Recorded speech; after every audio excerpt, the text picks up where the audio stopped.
In this video, I'll show you how to run the most difficult Tier 3 monuments in Rust and get the best loot possible without much effort. We're gonna cover monuments such as Launch Site, Giant Excavator and Military Tunnels. I'll show you how to clear the Giant Excavator with just a bow, how to get a lot of loot from the Launch Site without keycards, and how to safely run the Military Tunnels. Whether you are a complete beginner or an experienced player, this guide will definitely take your gameplay to the next level. So, if you find this video helpful, be sure to hit that like button below and subscribe to the channel, it helps me a lot. Let's begin with the Launch Site. This is the biggest and oldest monument in the game right now. It's divided into two parts. The main part, which includes the main building, offices and a recycler, and the rocket, which includes rocket support and a flame range. To get the most loot out of this monument, you'll need some decent equipment. You will need at least a hazmat suit or any other clothing with good radiation protection, a green keycard, a red keycard, 2 fuses, some water or anti-rot pills, heals, a flashlight and any weapon you like. The better the weapon, the easier it will be for you. Even if you don't have any keycards or if you don't want to go to the main building, you can still get a lot of loot. So let's start with that. In that case, you will only need 25% radiation protection, and a default kit will be all you need. To effectively loot the launch site, start from the back of it, where the flame trench is located. You will find the first box on the left, next to the green container. Next, run under the tower to find the second box. After that, run straight to the next green containers and check both of them. Here you will find a few barrels and crates, as well as a switch. Make sure it's enabled. Next, run straight under the rocket and loot all the barrels and crates along the way. Once you reach this spot, your task is to check if the door to the first puzzle room is open. If so, then jump down as I show and grab 4 free boxes. But be careful, because someone might be camping for you on the inside.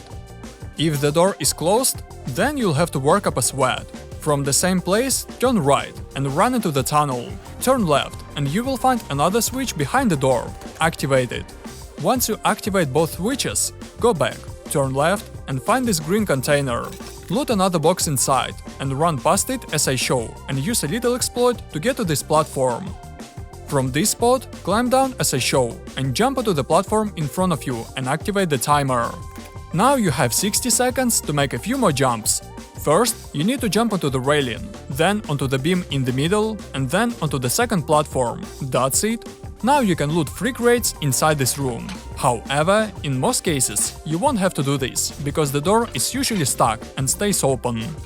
Once you clear this room, jump down into the pit. Turn left and loot another box here. Next, use the ramp on the left to climb under the rocket again. Climb to the very top and use the ladder to get onto the rocket support. Open the door on the right and use the elevator to get to the top floor. Now just collect all the boxes and barrels on each floor in turn, jumping down as I show you. That way you won't lose any HP. Sometimes you can find military boxes here, and sometimes default ones. It's completely random. When you reach the first floor, you can head to the main part of the monument, because you have already collected all the loot here. Just run straight until you reach this hole in the wall. Keep in mind that in addition to other players, you may come across a Bradley, so be careful. The first box should be right behind the wall on the left, or in this corner next to the building. Also, there should be 2 more boxes either on the roof or inside the building itself. You can check it from the outside, so you don't waste time. If there are no boxes, just skip this building.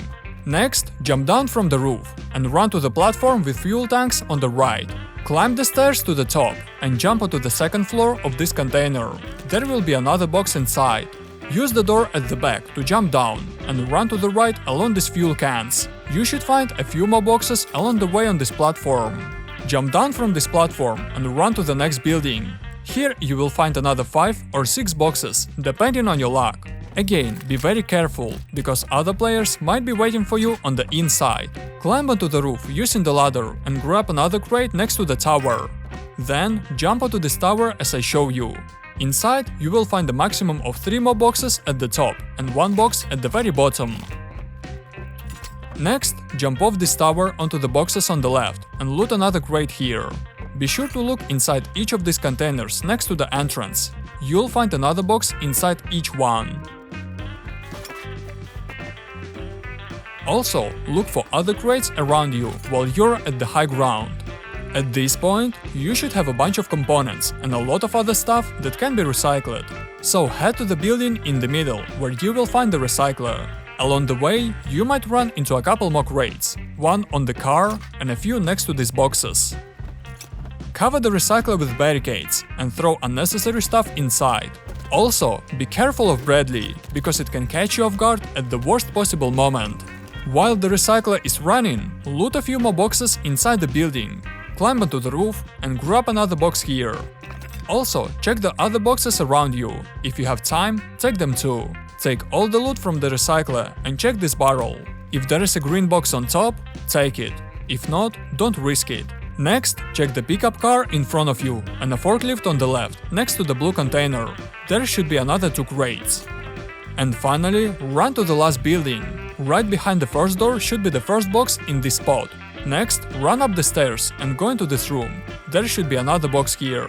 Turn left and go into the next room. There should be a 3rd box. Then run outside onto the roof like I'm showing and check this corner for another crate. Also, check under the stairs and behind the pipe. Next, jump down and loot another crate inside the puzzle room. That's it.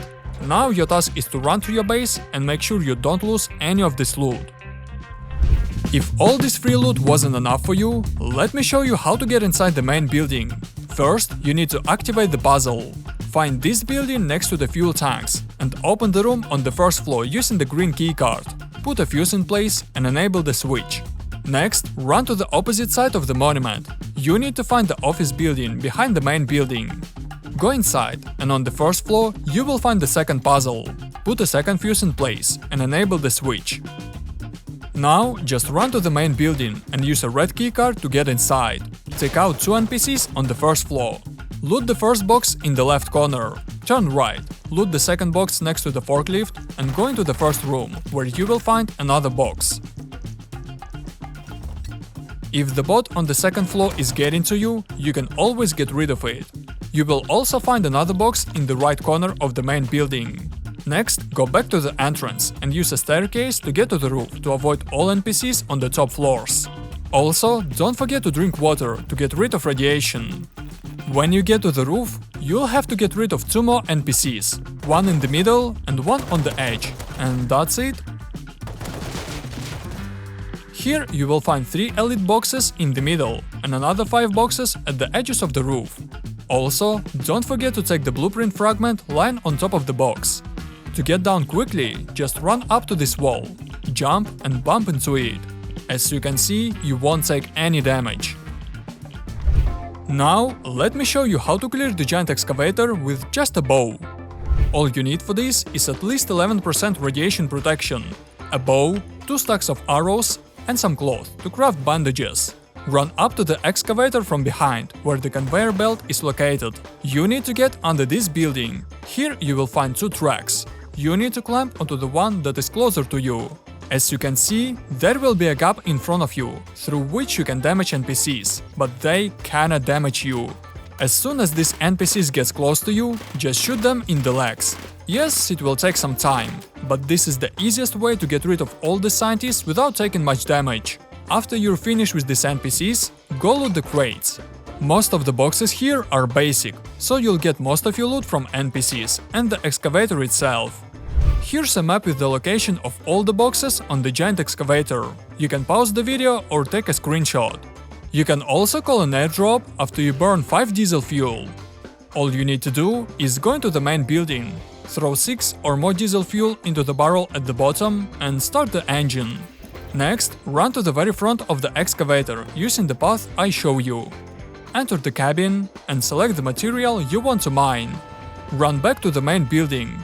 Here you will see a machine that shows when you can call an airdrop. Once the screen shows 100%, press E to call an airdrop and wait. To collect resources, run to the back of the monument. On either side you will see 2 collectors, each containing resources that you can take. This is how much metal you will get from 5 diesel fuel. And finally, let's get to the military tunnels.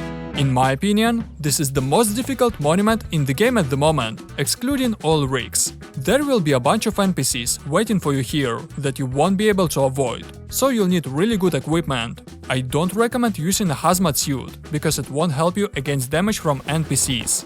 Instead, you can use any kit that has 25% or more radiation protection, which will be more than enough. Also, don't forget about a backpack, because you'll have a lot of loot. And to complete the puzzle, you will need a green keycard, a blue keycard, a red keycard, one fuse and lots of heal.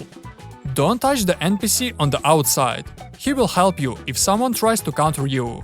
Go inside and turn right. The most important thing is not to rush.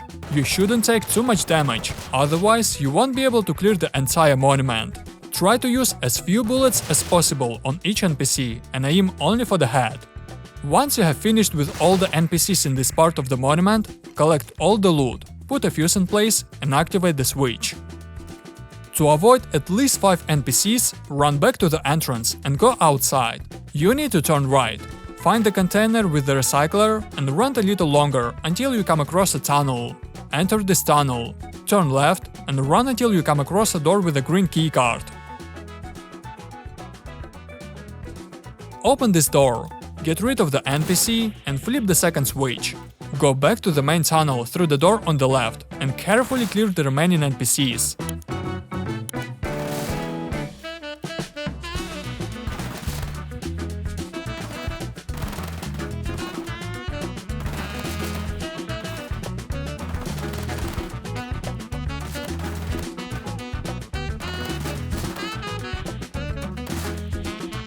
Once you reach the container in the middle, you can collect 3 elite boxes. If you just want to get these crates, you don't have to swipe any of the cards, and you'll be able to just come in and loot these boxes after clearing the scientists. But if you want to get the best loot, run deeper into the tunnel. You'll have to get rid of a bunch of NPCs, but it's worth it. On the right side, you will find a door with a blue keycard. Go inside it. Get rid of another bot, and use a red keycard to get to the main room. However, be careful, there will be a lot of scientists inside. Once you're done with these NPCs, run to the elite crates and grab all the loot. And don't forget about the blueprint fragments lying on the shelf. And that's it. All that's left to do is to go outside and run home to save all this loot. If this video helped you and you learned something new, please hit that like button below and write a comment so more people can see it. And if you want to learn even more about Rust, then in this video I'm breaking down 5 specific tips for every biome in Rust. These tips will actually make a difference in your game.